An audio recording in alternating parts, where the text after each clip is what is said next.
सोचिए पानी की एक छोटी सी जगह और ताकत इतनी कि पूरी दुनिया की इकोनॉमी उसके इशारों पर नाचे। एक ऐसी जगह जहां अगर जरा सी भी गड़बड़ हो जाए ना तो पूरी दुनिया के मार्केट्स में भूचाल आ सकता है। जी हां, आज हम बात कर रहे हैं इसी शक्तिशाली हॉर्मुज़ स्ट्रेट की।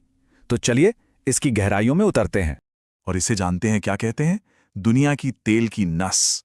और ये नाम इस पर बिल्कुल फिट बैठता है, क्योंकि ये सिर्फ पानी का एक रास्ता नहीं है, बल्कि ये ग्लोबल इकोनॉमी की आप कह सकते हैं लाइफ लाइन है, उसकी धड़कन है।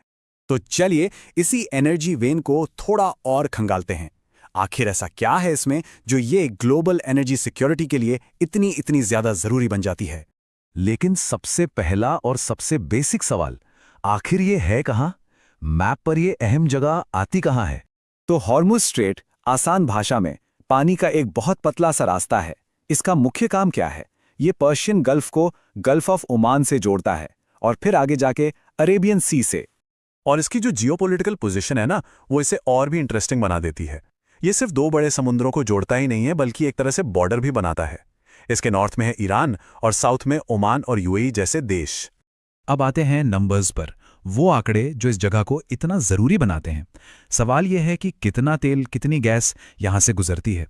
तो बड़ा सवाल ये है कि हर दिन एवरी सिंगल डे यहां से आखिर कितना तेल निकलता है।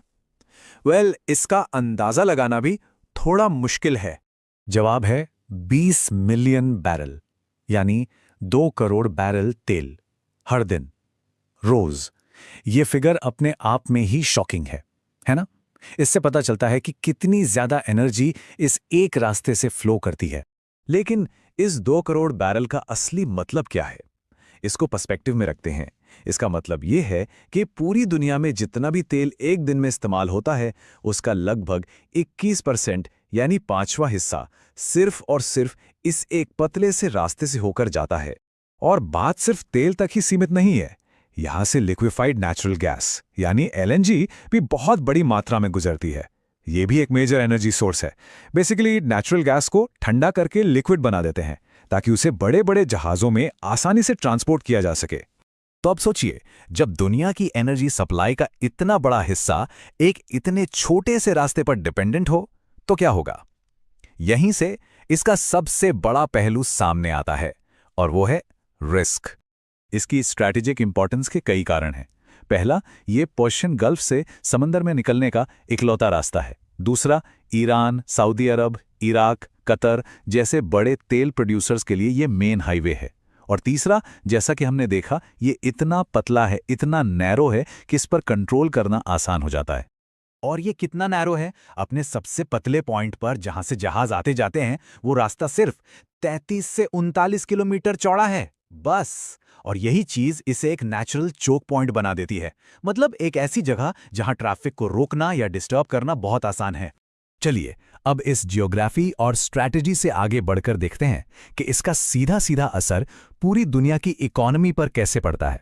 देखिए, बात बहुत सिंपल है। इस पतले से रास्ते में अगर जरा सा भी टेंशन या कोई डिसरप्शन हो जाती है तो पूरी दुनिया में तेल की कीमतें आसमान छूने लगती हैं। यहां की स्टेबिलिटी का सीधा कनेक्शन ग्लोबल एनर्जी प्राइसेस से है। और इसका असर एक के बाद एक होता है, एक चेन रिएक्शन जिसे रिपल इफेक्ट कहते हैं। स्टेप 1, हॉर्मुज़ में कोई गड़बड़ हुई। स्टेप 2, पूरी दुनिया में ऑयल और गैस की सप्लाई कम हो गई। स्टेप 3, इस कमी की वजह से ग्लोबल प्राइसेस बढ़ गए। और स्टेप 4, आखिर में इस सबसे पूरी दुनिया में एक इकोनॉमिक इंस्टेबिलिटी, एक अस्थिरता का माहौल बन जाता है। तो आखिर में एक सवाल सोचने के लिए, क्या होगा अगर दुनिया की ये सबसे जरूरी नस किसी दिन बंद हो जाए? इसके परिणाम, इसके नतीजे कितने गंभीर हो सकते हैं?